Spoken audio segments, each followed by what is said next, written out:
So hey guys, and welcome back to Born Traveller, and welcome back to Tirana in Albania. So we're back in Tirana, where I first started in March, a long time ago. I've spent almost my whole year, from March to now November. It's been a fantastic journey. We still haven't done everything. We still haven't seen Montenegro or Kosovo. And I've done that on purpose actually, because I want to come back. So next year we're going to come back and we're going to finish those countries. And we're going to see more of the countries I've already been to. So this video is going to be a mixture of me talking about the Balkans and seeing a few things that we didn't see in Tirana last time. So the weather's starting to change here now. It's still pretty good, it's still sunshine, but it's quite cold in the mornings and in the evenings. So if you haven't watched my first video, you can go and watch that now in the top right hand corner. In the first video I wanted to see a place called the House of Leaves, and I realised in the Balkans on my day off, everywhere closes. So today I spent a whole week in Tirana to catch up with everything I didn't see last bloody time, because last time I stopped in Jerez and I just did a day trip and it was a complete disaster, as you can see from the previous video.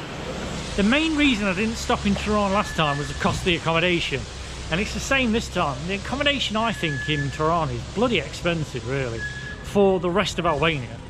Just to give you some comparison, I paid €350 for a whole month in Tiranna, by the beach, beautiful massive apartment, brand new, had everything. €350 in Airbnb. But 1 week here in Tirana, 25 minutes outside the city, I've got to walk 25 minutes in town, €150.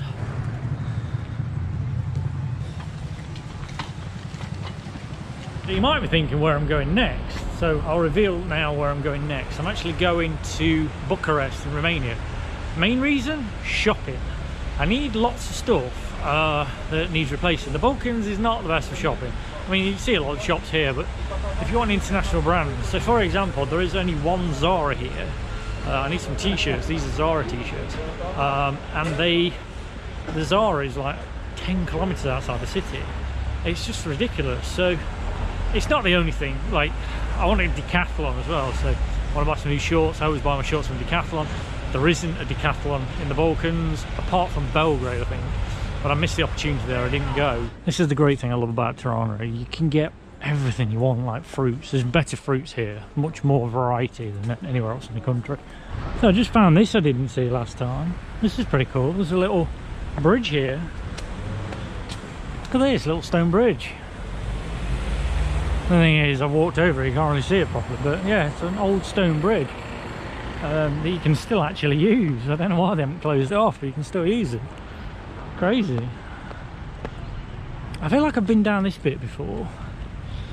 Maybe not. This is what I like about these cities. You can walk a lot, and I like walking a lot because it's good for your health. I didn't see this last time I came. This huge mosque here. It's like a Turkish mosque, isn't it? Quite amazing. This is why I like to come back to places, because you can guarantee almost every place you've ever been to, you never see everything. You never ever see everything. And that's why it's good to come back, because you always can explore more.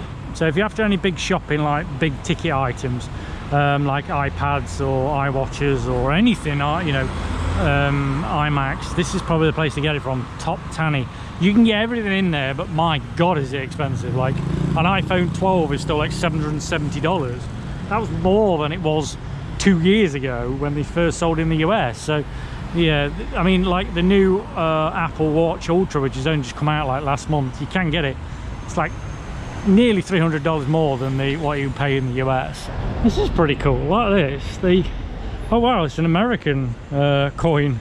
In God We Trust, Liberty, 1982. That's pretty cool, isn't it?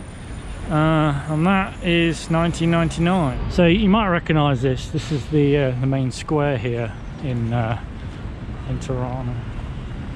There's a guy here doing a news interview. So I don't know. Yeah, he's probably more famous than I am. But yeah, some kind of Albanian news broadcaster. It can spot a famous YouTuber, you know, 1,300 subscribers, nearly 1,400. Hit that subscribe button.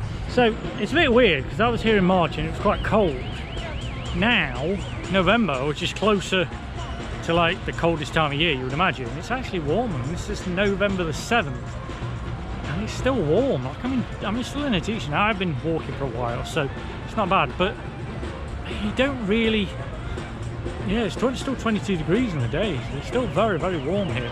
So there it is, there's the House of Leaves. We're going to go in there, have a look around. Always remember, everything closes on a Monday in the Balkans. Everything. Never opens. We've got all these pictures here, look. The House of Leaves, the Museum of Secret Surveillance. Some walk down here and classic statue.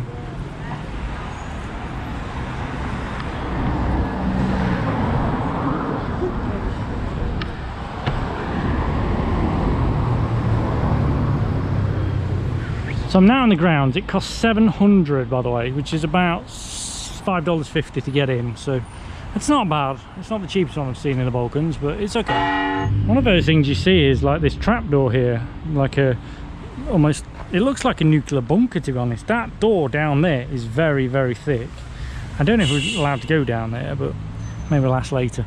So there's a couple of like things here, I don't really know what they are. Look like microphones or something. Right, so the lady said I couldn't film inside. There was, you know, she was very polite about it. She said please don't film inside, so I'm not going to. But this is the outside of the building here. So there's quite a lot. It's based on 2 floors. There's quite a lot to see. Basically like one room where they've just got all the old surveillance equipment from the 1980s pretty much. And it's fantastic, like, and you won't believe where like it all comes from. Like some from China, Japan.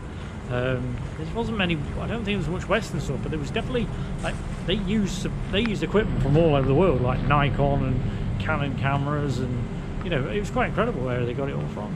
So in every room it explains what the room is, which is good.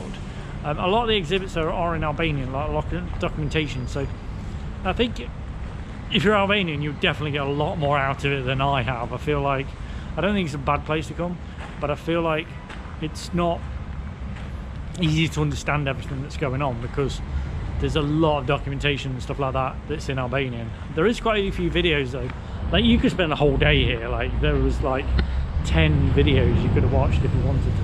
Definitely worth the money. I mean, I was in there probably 40 minutes, so not too bad. I get through museums pretty quickly, but I think overall I think it was worthwhile seeing. Yeah. And looking at a place like this, so this is traditional Albanian food, and we're going to get, I don't know what we're going to get, probably a brek if we can find one. I don't think they've got a brek here actually. So you can eat pretty cheap. I got this for 340 lek, which is around $2.50, so pretty cheap.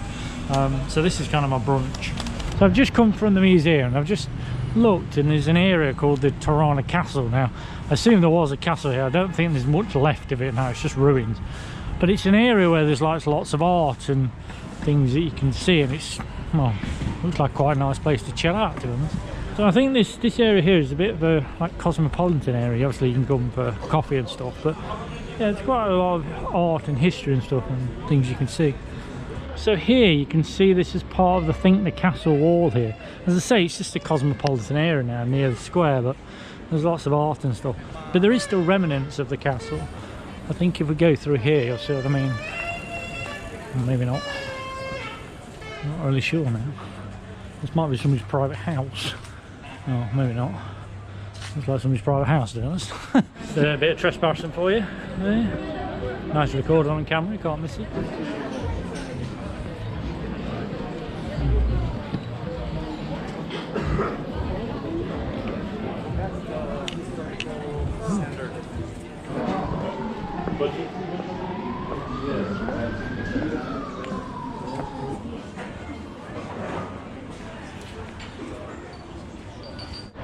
So just to give you a bit of information here, it's called the Fortress is a field fortification with a rectangular plan, 200 metres by 160 metres. So it was built in about the 4th century, and there's obviously lots of history, and it said it was taken over by the Toptani family, which is what that shopping centre is called, which is opposite. And then there's quite a few sieges with the Ottomans, so quite interesting. Okay guys, that's it for this video. I hope you enjoyed it. Please remember to subscribe to the channel, turn on the notification button, and I'll see you next time.